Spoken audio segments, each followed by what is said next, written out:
हनुमान जी बचपन में शरारती थे और कभी कभी जंगलों में तपस्या करने वाले ऋषियों को चिढ़ाते थे। उनकी हरकतों को असहनीय पाकर लेकिन यह महसूस करते हुए कि हनुमान एक बच्चे थे, ऋषियों ने उन्हें एक श्राप दे दिया, जिसके कारण वे अपनी क्षमता शक्तियों को याद नहीं कर पा रहे थे जब तक कि कोई अन्य व्यक्ति उन्हें याद न दिलाए। किष्किंधा कांड और सुंदर कांड में श्राप पर प्रकाश डाला गया है।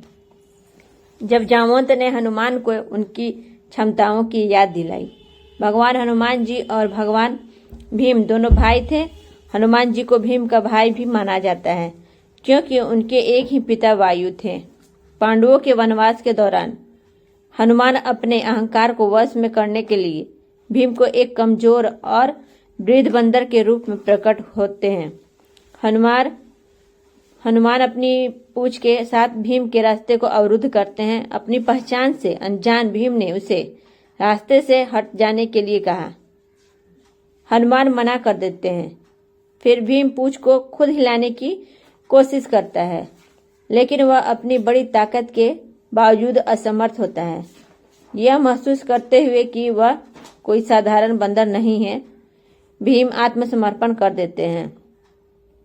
रामायण में हनुमान जी की भूख के बारे में एक जिज्ञासु कहानी हमें दिखाई गई है। एक बार सीता के वनवास के दौरान हनुमान पुजारी वाल्मीकि की कुटिया में उनसे मिलने गए। उन्हें देखकर सीता खुशी से झूम उठी और उन्होंने हनुमान के लिए कई व्यंजन बनाए। उसने उसकी सेवा करना जारी रखा, लेकिन जल्द ही थकावट के कगार पर थी। निराशा में उसने भगवान राम से प्रार्थना की, जिन्होंने उसे हनुमान को परोसे जाने वाले भोजन में एक तुलसी का पत्ता जोड़ने की सलाह दी। चूंकि तुलसी भगवान राम को अर्पित की जाती है और हनुमान राम के प्रबल अनुयायी थे,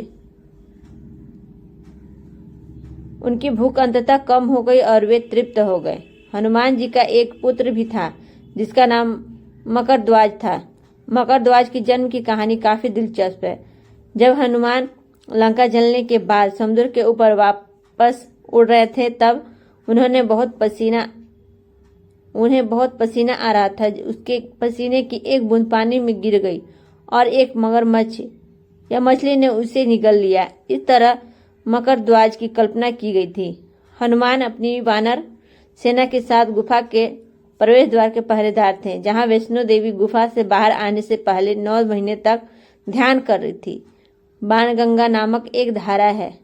वान का शाब्दिक अर्थ है एक तीर, जहां देवी ने अपने तीर का इस्तेमाल पहाड़ी से पानी की एक धारा निकालने के लिए किया था। जब वह प्यासा हो गया तो हनुमान की प्यास बुझाने के लिए वैष्णो देवी ने उनसे भैरवनाथ को अपने पास छोड़ने के लिए कहने से पहले हनुमान ने भी भैरवनाथ से युद्ध किया।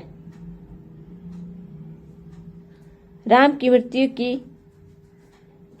मृत्यु नहीं होगी, क्योंकि हनुमान यम मृत्यु के देवता को राम पर दावा करने के लिए अयोध्या में प्रवेश नहीं करने देंगे। हनुमान का ध्यान हटाने के लिए राम ने फर्श में एक दरार के माध्यम से अपनी अंगूठी गिरा दी और हनुमान से उसे वापस लाने के लिए कहा। रास्ते में हनुमान नागों की भूमि पर पहुंचे और राम की अंगूठी की खोज के लिए अपने राजा की सहायता मांगी। राजा ने हनुमान को छल्ले से भरी एक तिजोरी दिखाई जो सभी राम की थी। उन्होंने हनुमान से कहा कि जब समय के चक्र में जब एक राम को मरना हो तो वह दरार के नीचे एक अंगूठी गिरा देता है, ताकि एक हनुमान को उसके पहरे से हटा दिया जा सके। दास को पकड़कर और गहरे दुखी हनुमान वापस पृथ्वी पर आ गए।